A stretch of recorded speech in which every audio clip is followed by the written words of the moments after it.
Hello, puzzle people. Welcome if it's your first time here. Welcome back if you've been here before. There's quite a few new people since Worlds, and I appreciate every single one of you being here.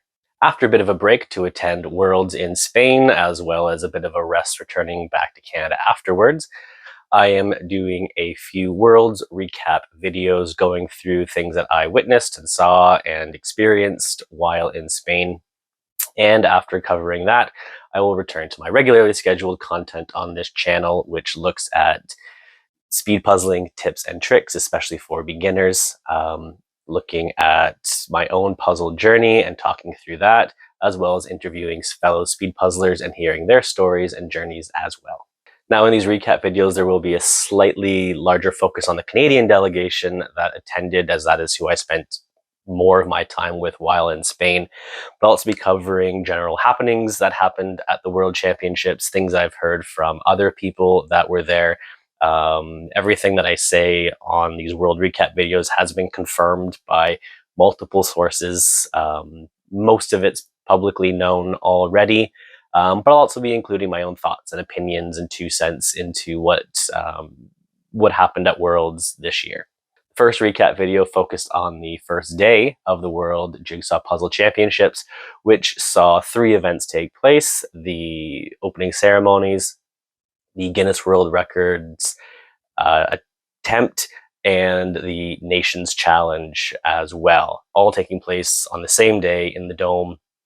And we also talked about a couple of the few technical and organizational issues that came up in that first day as well. So if you haven't seen that one already, this will build on that. So I'd definitely recommend going back and watching that video first, then coming back and seeing the progression of my World Jigsaw Puzzle Championship 2025 recap and story. And now on to this video, in which I thought was day 2, but apparently it turns out it was, again, the first day of the World Jigsaw Puzzle Championships.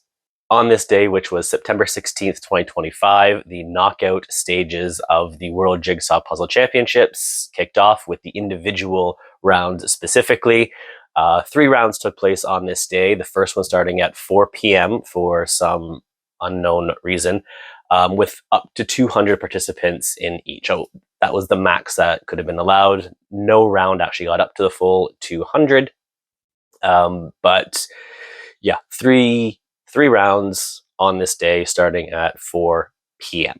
At this point in time in Valladolid, there was a heat wave going on as well. So having the events in the afternoon may have been a way for people to build up some energy for the day, make sure that they're resting and as awake as possible by the time the events roll around.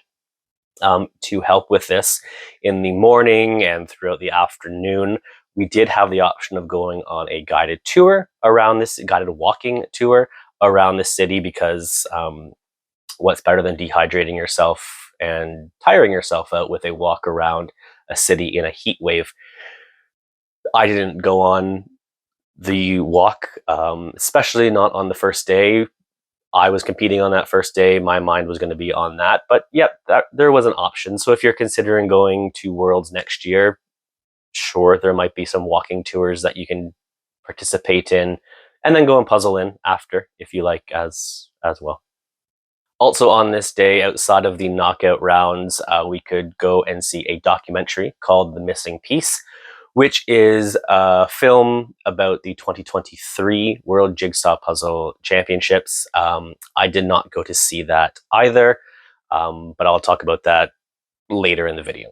I'm going to skip straight into the very first qualifier of the day, which I also happened to be a part of. I was competing in that round. It was the only qualifier I didn't want to be put into for a variety of reasons. First one being that it was my first World Championships, but the bigger reason being the new rule where you can pick between 2 puzzles. I'll talk about that in a second. And I just wanted to kind of see how all of this ran, how the event in the Dome runs. Give me a chance to kind of just get used to the events. Not given that luxury, I was in the first qualifier, so here we go. For those of you who aren't familiar, this was the first time that the World Jigsaw Puzzle Championships would be giving the individual round participants 2 puzzles to choose from, and you had to pick one or the other to complete in your qualifying round. The puzzle choice option already existed in the teams round, where you're given 4 puzzles and you have to choose 2 to do. But this is something new that they were trying this year. And there was a lot of build up to 2 worlds, trying to figure out by a lot of people in the puzzle community how this was going to happen. What types of puzzles were they going to be putting up against each other? Was there going to be thought that went into what the 2 puzzles were? Was it going to be random? We had absolutely no way of knowing what the approach might be that either the organization or Ravensburger was going to choose, because we also don't know who was making the puzzle choices. We kind of know now, but it was a complete unknown going into the Dome that first day. So there were, I think, people, especially first timers, but even people that were returning, that were used to how the system was working in the past, this was a complete curveball. No way to know what to expect when you sit down at your table. I am someone who tends to overthink things, especially when it comes to puzzling. So this was going to be the first moment I knew I was going to mess up at the World Championships. I knew this before the 2 puzzles were even presented to me. This, again, being in the first round, I'm going to overthink things again. There's no way to know what to expect. But before that could even happen, we had to address the sticker cutter issue of day 1. Again, I'm not going to go all the way back into that. Go and check out that video if you're not familiar with the situation. But essentially, none of the stickers were cut for the puzzles this year, or pre-cut for the people. And they gave us the worst cutting tool possible to be able to do this. And it caused a lot of controversy amongst the puzzlers. Since we all found out that the puzzles weren't cut the day before at the Nations Challenge, there had been numerous complaints submitted to the WJPF. There were people within the organization I know that were trying to fight for some sort of adjustment to the rules. A petition was started by some of the puzzlers that was counting up in the signatures, but trying to get it to everybody in time was next to impossible. The countdown was on its way to when that first event was going to start. Things unlikely to change at the 11th hour, so we just had to go in assuming we're going to be given, they're going to do the countdown, we're going to open up and see 2 of the puzzles, make a split decision, and then cut that box open as fast as possible with the dull butter knife and hope for the best. And I think that was the mentality of the vast majority of people, because surely they won't be making a last-minute change to the rules just hours before the first event starts. And really, how would you tell everybody at the same time? So the WJPF isn't really known for changing rules once they've decided on them. They will change the rules multiple times in advance and readjust the website over the course of the weeks, months, whatever, leading up to the actual World Championships taking place. But changing within the last second, unlikely. And they didn't change the rules in the hours leading up to the first event, which was expected. What was unexpected is that they did change it 2 minutes before. So while we're sitting in our seats, we find out, surprise, we've made an adjustment. Perfect timing. Perfect. But you know what? It's fine. It's their first day. It's fine. So they explained what the new rule was. All the competitors would be giving a minute to open the bag, choose the puzzle, and cut the stickers off, none of which is going to be counting towards the puzzling time itself. After a minute, then we would start with the qualifier round, the actual round itself. Was it clear if this was going to continue throughout the entire tournament? Unknown at this point. We just knew for the qualifier rounds on this particular day, this was how it was going to be. This was explained to everybody, again, while we are sitting in our seats waiting to start. So nerves are already high, adrenaline is going through, and there's an adaptation to the rules. They are presented to us in both English and Spanish, so if you didn't speak either of those, I can't imagine what the potential confusion would have been like for people that are not fluent in those language or even understand them a little bit. Luckily, they did have a plan for this, and they asked the competitors to explain it to their table mates if their table mate was not fluent in English or Spanish. So foolproof system, I'm sure nobody was confused at any point. When they did announce this change, there was a generous round of applause. I truly hope the organizers don't think it was a congratulatory applause of any sort and started patting themselves on the back for fixing or attempting to minorly fix a problem created by themselves. Nobody was clapping to say thank you to the organization as a whole. There were people that, I'm not going to mention specific names in here, but there were people within the WJPF administration or team or who were part of the event, let's say, that I know really fought to get some sort of rule change. And yes, to them and the puzzlers know who those people or person are. So the clap might have been for you. It was not for the WJPF as a whole. Certainly not. Back to the puzzle choices. We have no idea how this is going to go. I won't get into my decision process too much in this video. I'm saving that for a future video in my puzzle story in that playlist. You can feel free to go check that out, especially if you're new to this channel. But the very short version of the story is that I overthought. I knew I was going to, and that's exactly what happened. Before we opened the bags, we knew at least one of the puzzles was going to be a circle. The circle puzzles have a unique box shape to them. They're a bit thicker. They're square, obviously. So once they're in a bag, you can tell that it's not like a normal rectangular puzzle. So straight away, we have a somewhat sense of, okay, trying to go through the Rolodex in my head of all the different circle puzzles I've done, which ones were easier, which ones were tougher, whatever. However, it shouldn't have mattered, because going into Worlds, I told myself under no circumstances, if you're given the option of a circle puzzle versus a regular rectangular puzzle, do I choose a circle?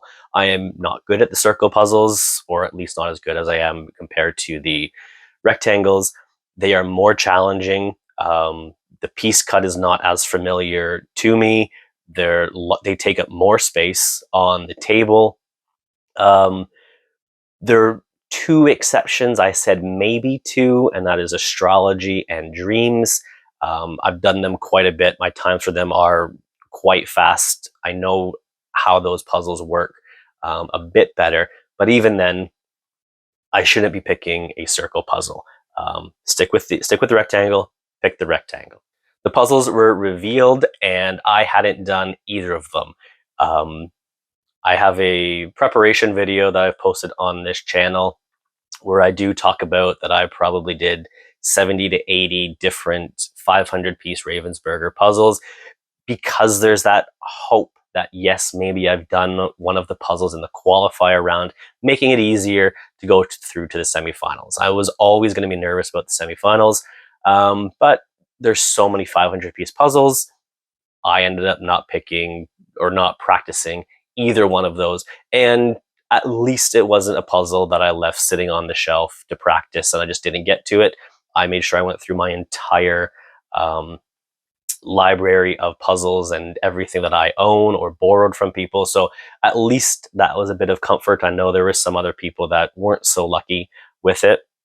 But because I hadn't done either puzzle, the choice should have been easy for me. There's two puzzles to choose from, a circle puzzle, which is desserts up here, and Lake Como, which is here.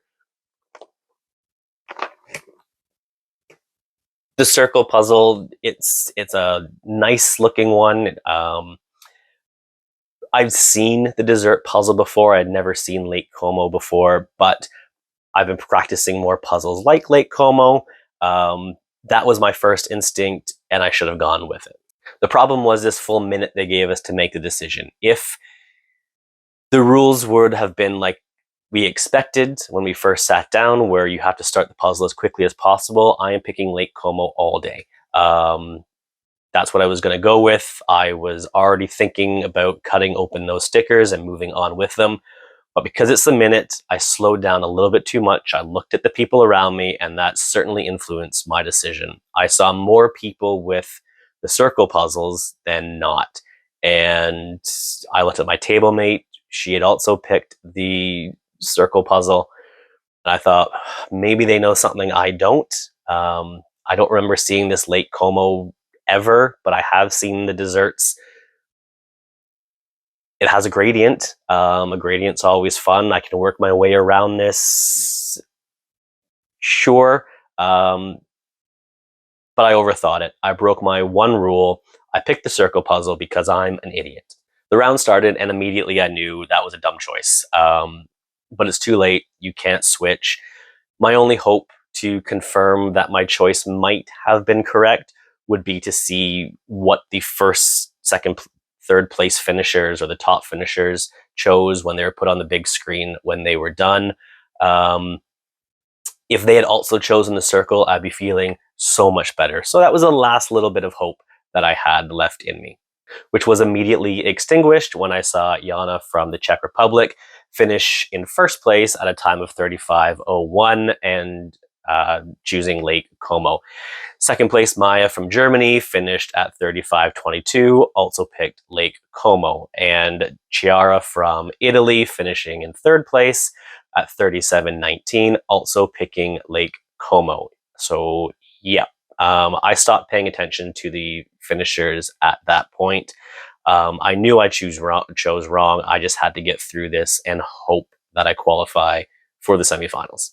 I am only going to mention the top three finishers in each round unless absolutely necessary. But for a more detailed version of the Canadian finishers and some of my other more international predictions that I made before the World Championship started, that video is already on this channel.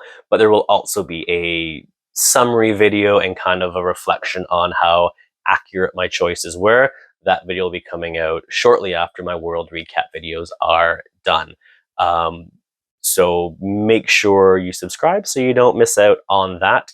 It's also kind of the first prediction video I've done. Next year's for World is going to be incredibly more detailed. So especially for the international people, stick around for another 11 months. So you'll see what that's like.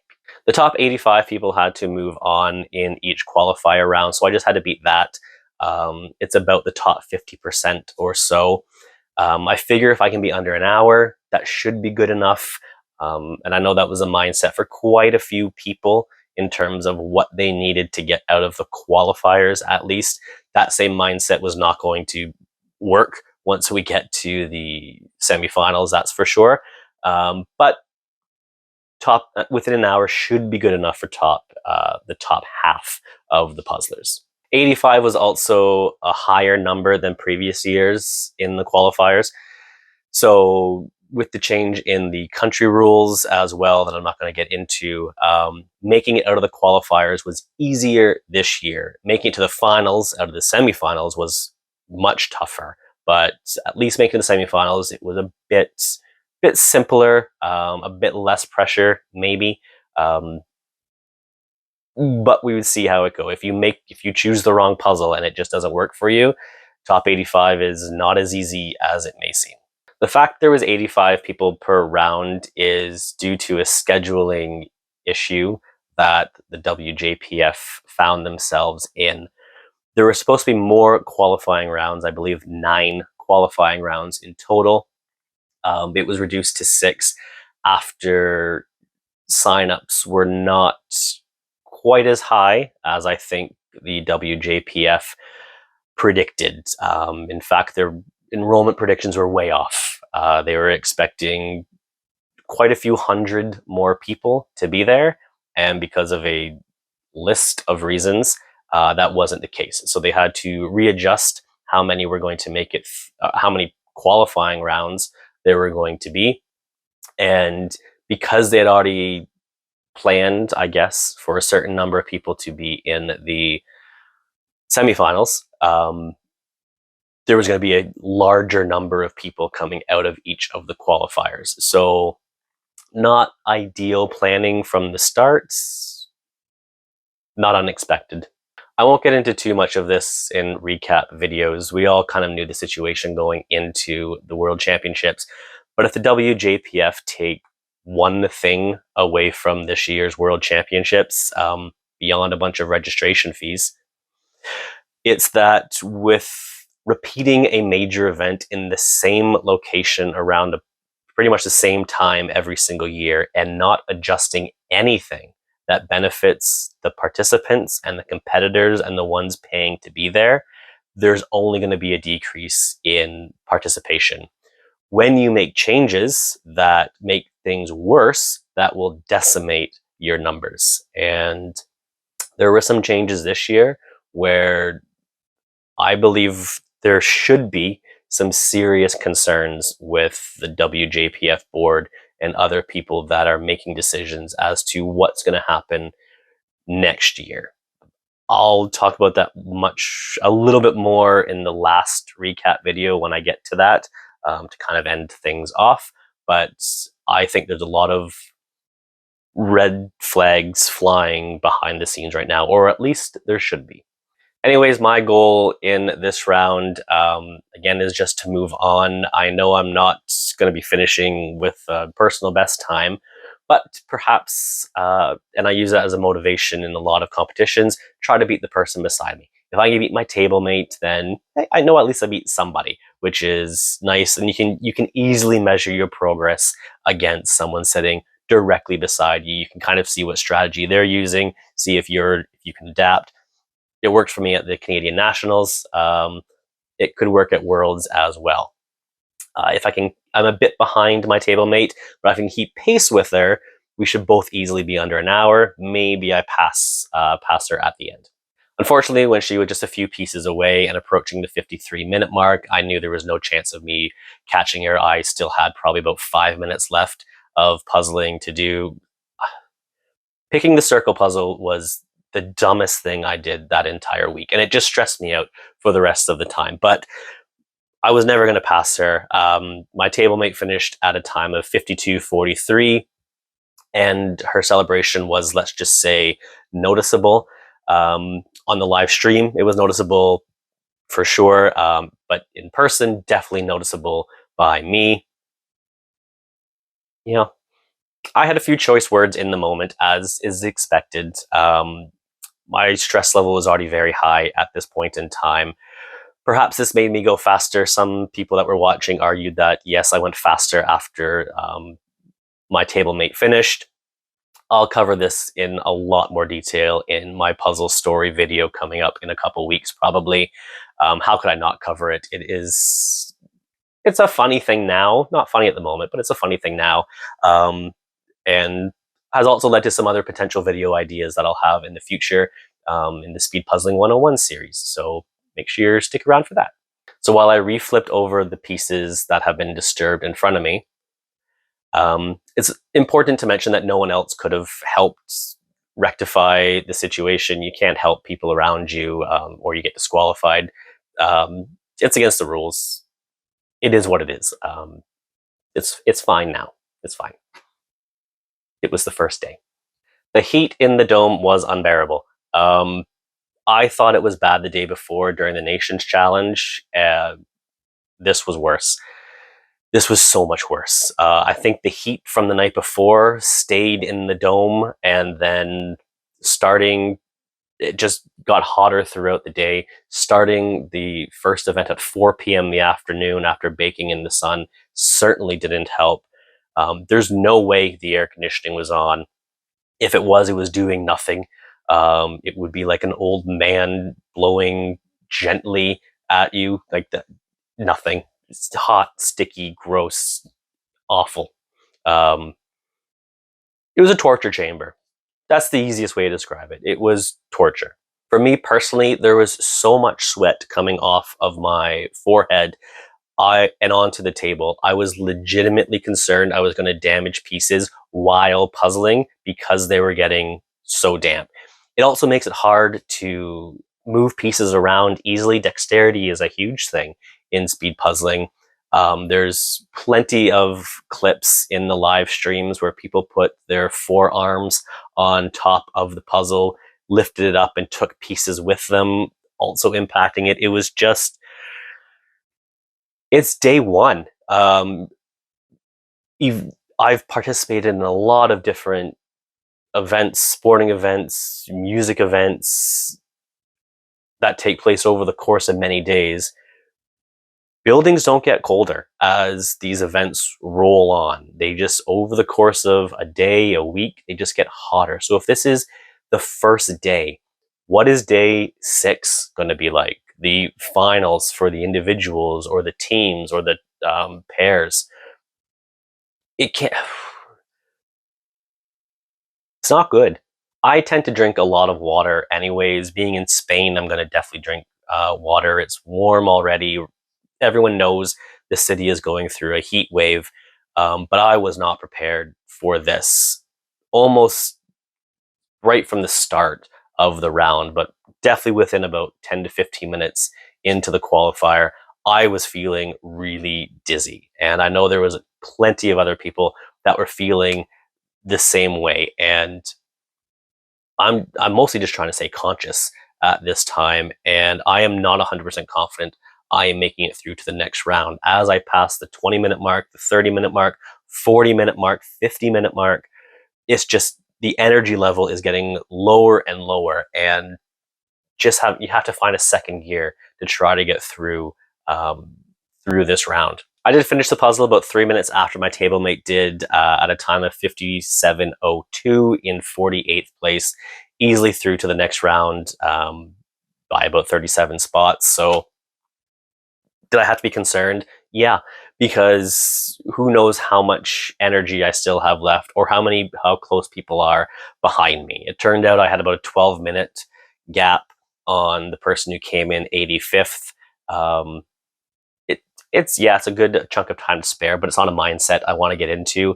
I know that the qualifier is an easier round to get through into the semifinals. The next round is not going to be as simple. That is it about me for a while. I apologize for that, but it's the round I was in. I can't speak too much about what I saw during it because I was, one, blind because of the water and sweat that was in my eyes, dizzy the whole time. So that was my point of view from the table that I could see directly in front of me and some of the stuff happening around me. This is a world's recap, so I'm going to focus more on the world's aspect now, not the personal recap. So while the two puzzles in my round were wildly different, which I guess there's a slight benefit to it if you're more into landscapes as opposed to illustrations, there is something for each individual. What was noticed by a lot of people, and because we're speed puzzlers and a lot of us like the data and the information and it helps us to make choices, people were pulling at myspeedpuzzling.com and looking at the average times for these two puzzles. And at the time when these two puzzles were revealed, the completion time or the average first attempt time, I believe, between the two puzzles was almost identical. So like within seconds of each other. So perhaps there had been some strategic thought put into how they partnered these puzzles up to make a decision. So, all right, we have some understanding of what the thought process might have been when putting these two puzzles together. Once we all found out that information, it came as a kind of a sense of relief for, okay, this is where we really, we know the competition is underway. There's a logic to the puzzles that they've chosen. Essentially what they're going to do is pick two puzzles that are close in difficulty, but look very different. So there's something for each individual in that round. Quite a few people made it through to the qualifiers, choosing the dessert puzzles. More made it through with Lake Como, but at least there was some sort of distribution between the two. So finally, some sort of sensibility when it comes to the puzzling aspect of this competition. Now that was after the first round. It's Qualifier A. No one's for sure if that is definitely going to be the case, but this gave us hope. That hope died quickly. We move on to Qualifier B. Again, we can tell just by looking at the bags that one of them is a circle puzzle and a rectangle. Even from a bit of a distance, for the spectators or the people that are about to participate, everyone's trying to get at least a bit of a look at the bags. They're not perfectly, they're not fully opaque, so you can see some shading, sometimes images, depending on how close the bag might be to touching the box on the top. Is the box flipped upside down? That makes a difference. But even from a distance away, we knew the circle puzzle at least was candies. And that is not an easy one. The middle of it's a bit easier, but the outside border, impossible.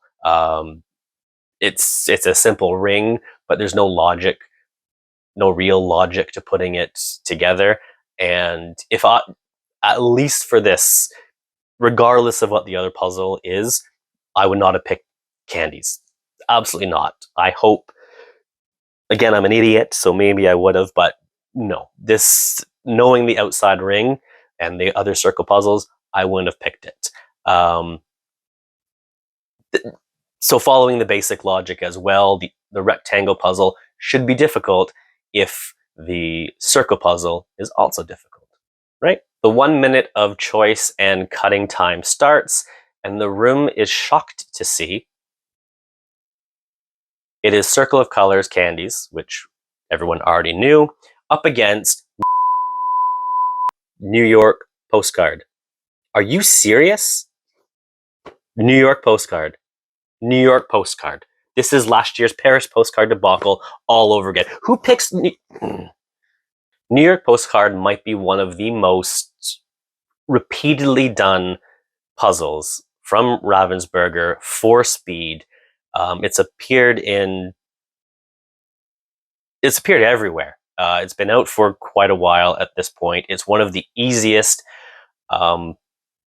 puzzles to do in terms of speed. And at the very least, it is significantly easier than candies. Not even on the same puzzle spectrum. They could be two separately. You might as well have had 1,000-piece puzzle up against New York postcard. It was, I'm sorry, but anyone that picked candies, I don't know what you were thinking. It's not meant to be an insult of any sort, but come on, you get to take both puzzles home anyways. You're not even giving yourself a chance. I wish there was a way to check to see how many people made it through with candies. If it's more than 5, I'll be shocked. Even I, as much of an idiot as I am with the choice selection I made in the first round, there's no way. I definitely would have picked New York postcard without a doubt. Not only that, New York postcard is actually my warm-up puzzle. Before every speed puzzle event that I'm a part of, I put together New York postcard. It's one that I can do quite quickly. It's just kind of a way to remind my brain kind of the cut of the puzzle, but also to remind my hands and brain that it can go really fast. It's pure speed. I don't need to be thinking about where everything goes in that puzzle because I've done it so many times. I only need to focus on how fast can my hands go? So at that very moment, that puzzle, New York postcard, was assembled in my hotel room. I had literally done it 2 hours before it was revealed in the Qualifier B. 2 hours. I got desserts, and Lake Como, Group B, gets New York postcard. Needless to say, I was not thrilled. There is at least one video of me from somewhere in that dome, clearly exclaiming, because I am tired. I'm pretty sure that I have heat stroke from my round, dehydrated, not thrilled with my performance and my choice in puzzle. I know I'm through to the semifinals, but even still, there is at least one video somewhere in there that you can hear me exclaim from somewhere near the back of the dome when I see that puzzle show up on the big screen of me going, "What the f-?" As I currently hold a bag with Lake Como and desserts in it as I'm walking outside to try not to pass out from the heat in the dome. New York postcard, really? We also now know that the puzzle choices are completely random, because of course they are. We have no idea what to expect. It's New York postcard, but you know what? It's their first day. It's fine. It's becoming less fine, but it's fine. Some of you may recall seeing a video from Karen Puzzles from her experience at the World 2024 Jigsaw Puzzle Championships, where she received the wrong puzzle in her qualifying round, which also happened to be in qualifying round B. We have an update that surpasses that. It's not going to be as well known of a story because it happened to someone who's not as popular or as famous as Karen Puzzles, but we have something that beats it. Very quickly, to recap the 2024 instance with Karen, she opened her puzzle bag and saw the box image was actually the puzzle from the round before hers. Because they don't repeat puzzles from round to round, or at least they don't currently, she knew that the puzzle was incorrect. They obviously made a mistake. They just put the wrong bag back on the table. She was sitting in the front row, which was a huge benefit, so it's easier to get someone's attention. They quickly ran over, replaced it with her, with the proper puzzle, and she started. It didn't impact her time. It would have impacted the adrenaline and emotion at the start of that round, but it all worked out for her in the end. Quick summary of what happened. On to this year. This year's incident happened to a Canadian, Rolanda Lamb. Her puzzle choices were between New York postcard and candies. Because she's a smart Canadian and isn't me, she picked the postcard because obviously that was the easiest choice to do. She opened the bag, chose the postcard, cut the stickers off, and waited to start. Once the time began, she rushed to open the box and get underway. She ripped open the bag, started flipping the pieces, but something just didn't seem right. Speed puzzlers are always looking at the pieces as they're flipping them, trying to decide where things are, what's the approach we're going to take, what might go together, various different things. But the colors on these pieces were a bit odd and not really matching the box. Here is an image taken from Rolanda's table at the event. Any guesses as to what the actual puzzle is? If you still said New York postcard, you're wrong. Obviously that wasn't the right answer. But this is actually for the puzzle Garden Birds. How does that even happen? The box itself was correct. The box said postcard. Inside the box, Garden Birds. Are they are they even close to each other in the factory? Like, they're Garden Birds. We just kind of have to assume that whoever packaged this, that it was in fact, you guessed it, their first day. It took about 90 seconds or so for all of this to unfold. Look, mistakes happen. It's the first day. But what annoys me most about this is that she didn't get to keep the mistake puzzle. They took garden birds back from her. Why? Who cares at this point? Yeah, but you can't really tell all of this is happening, but it's not covered on the live streams because how would you know? But let's just go through the live stream a little bit here because you can kind of see it unfold over the course of the 90 seconds. So this is the start of round B. The countdown goes and we're off. And I'll just circle Rolanda there on the screen, pretty much right in the middle, standing beside someone from Australia. This is the rush moment through. People are like, look at this. There's not a single circle puzzle on any of these tables because why would there be? Nobody, at least in these first 1, 2, 3, 4, 5, 8, 9, 10 rows. Yeah, there's a lot of people in there. So just let's focus back on Rolanda here, especially coming up when that timer hits 27 seconds. You're going to notice her head pop up a little bit, kind of like a meerkat, where something, you can tell that something's wrong. It's very brief, but here we go. 3, 2, 1, and oh. We'll come back to Rolanda in a second when the stream reappears. But at this point, Rolanda's already quite sure something's wrong. We're about 50 seconds into the flip, and something just wasn't matching up on the table. But because she's on in the front row, and no one's expecting to be called they're not looking to see if there's any issues with anything. And why would the box was normal? We're gonna come back to Rolanda in a second here. But look, all these people underway because, yeah, they got the nice, easy one. You can see Rolanda here just under the 1 now. Lamb on the back of the shirt, just standing there, clearly trying to get someone's attention. You can see on the table, it is the New York box right beside her. And time is ticking away. I can't imagine how stressful this would have been for Rolanda. And we can see the person running in right now, handing over the new box. Not ideal. There's Canadian Katie, who will do very well in this round as well. So yeah, wrong puzzle given in the right puzzle box.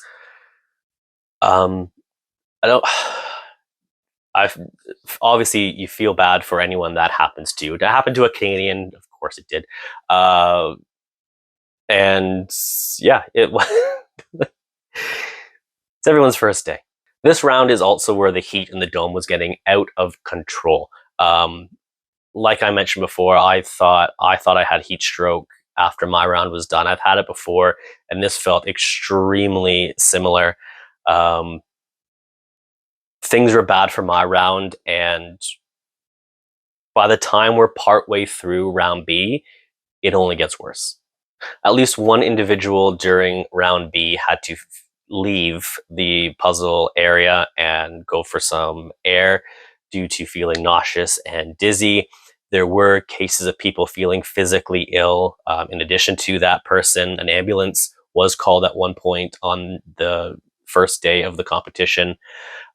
One person did make it through to the semifinals, but had a bit of a tough recovery immediately afterwards. Here's a photo of that individual. I've blocked out the face, but some of you may know who it is. And this is all on the first day of the knockout rounds. First day. I couldn't tell you if there's any significant numbers of first aid people that were in the dome or around it during this. If there was, I didn't see them, or they weren't at least obvious. Later in the week, I did see some first aid people outside, but for a different event, and their clothing, jackets that they were wearing were very obvious. So I figure if I would have seen them inside the dome, they too would have stood out in some sort of way.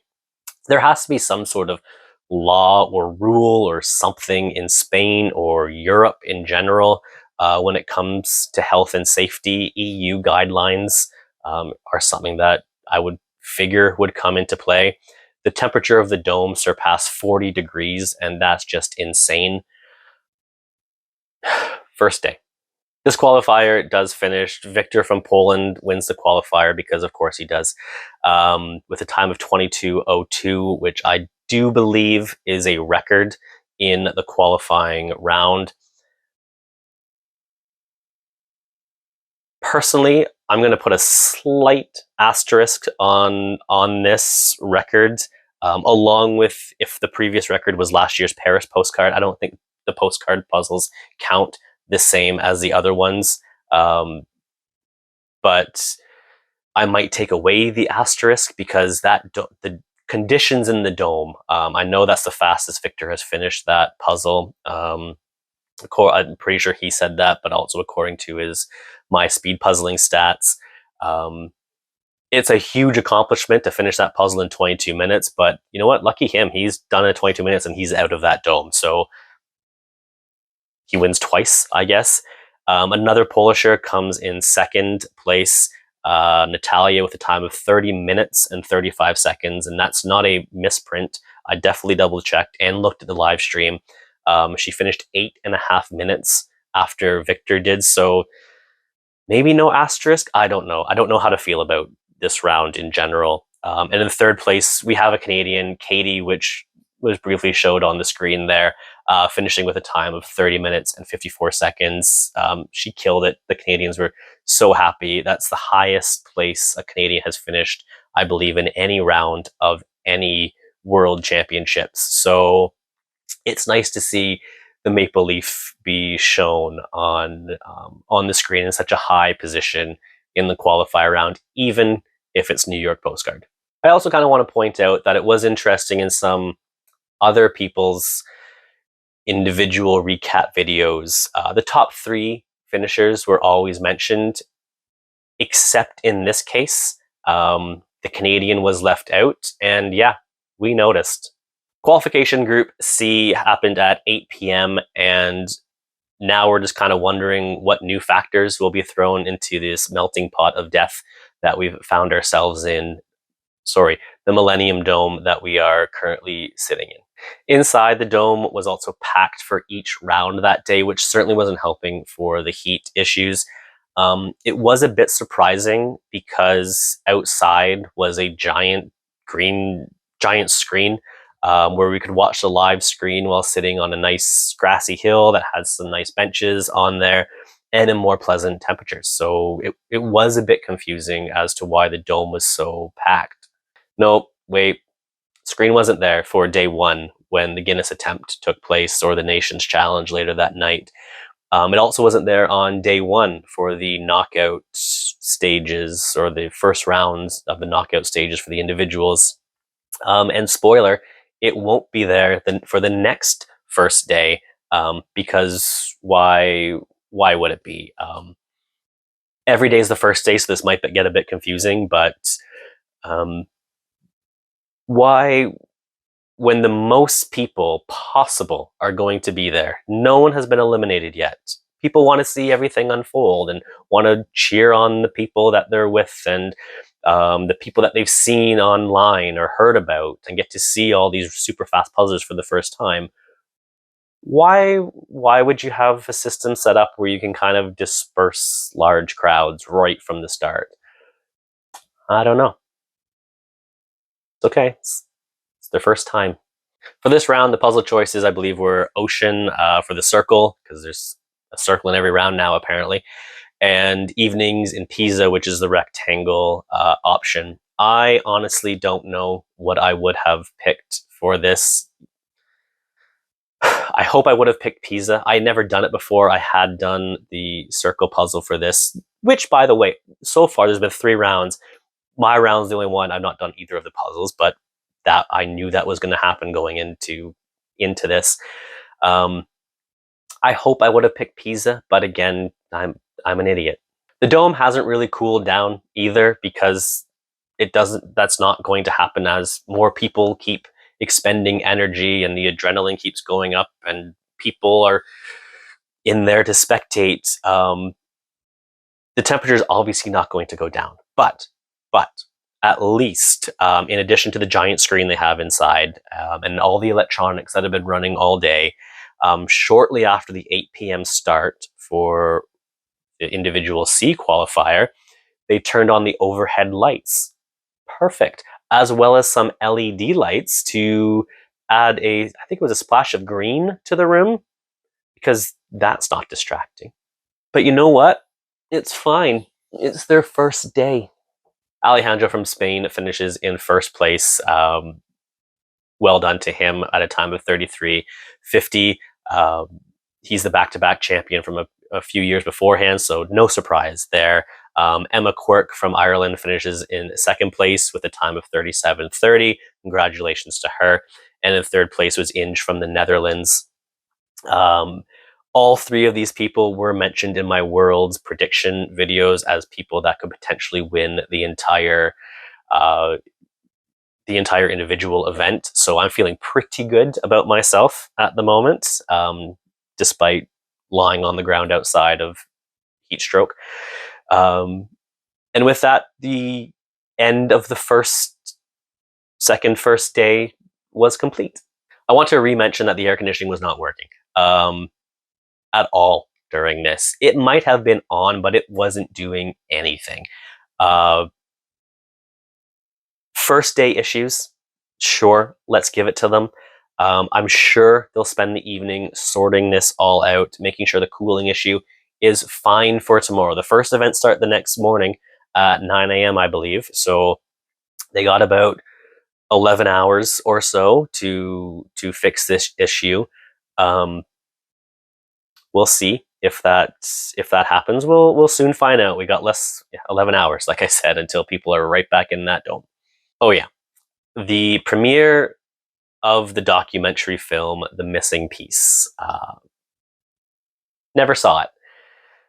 Now, it was being shown on Tuesday and Wednesday of that week, Tuesday being the first day of the knockouts, starting at 5 p.m. on each day, with enough space in the theater that it was being shown at for 100 people.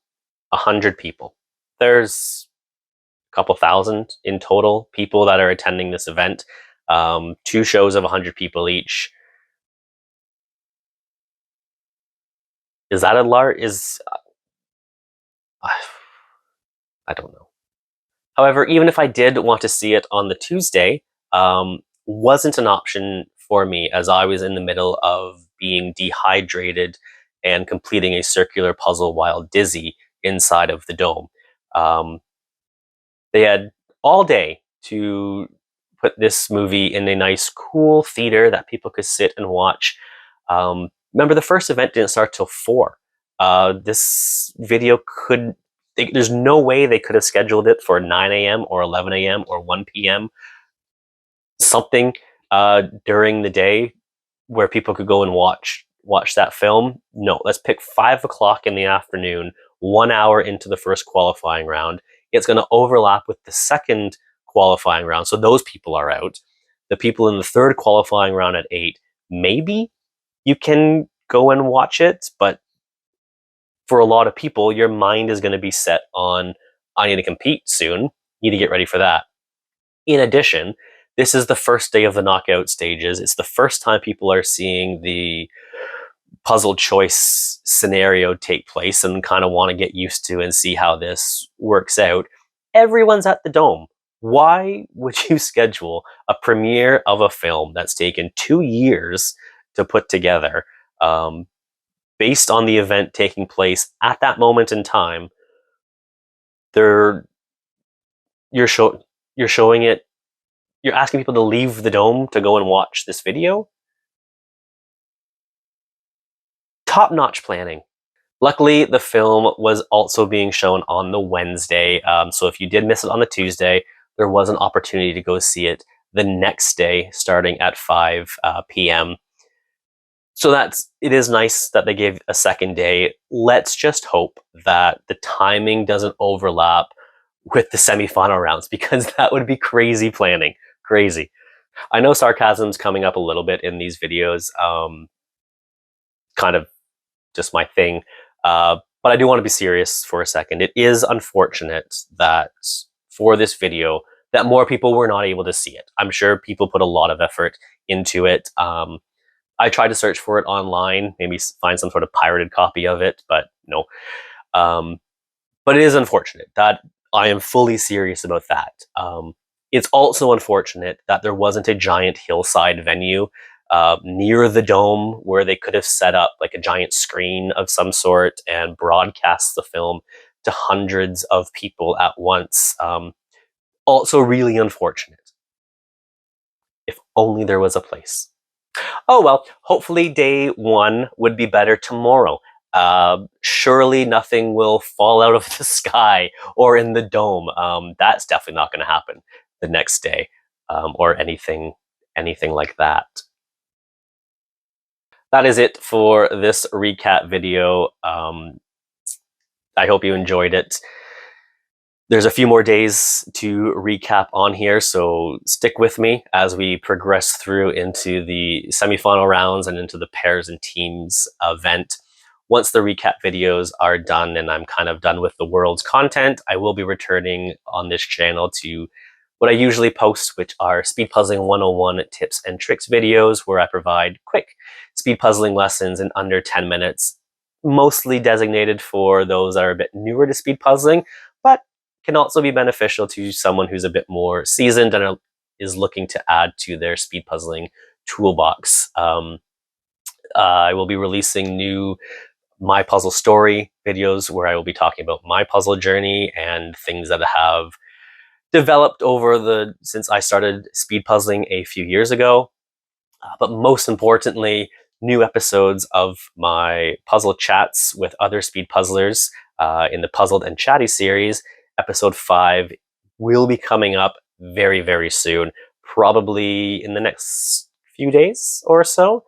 So make sure you stay subscribed to that. And new episodes for Puzzled and Chatty are being recorded very shortly, with them being released at a much quicker pace. If you have a suggestion on someone you would like to see on the Puzzled and Chatty Puzzlecast, feel free to privately message me either through here, if that's possible. Don't leave a comment, but message me maybe through my Instagram if you have a suggestion, or if you yourself want to be featured on it. While Canadians are the main focus, I am starting in 2026.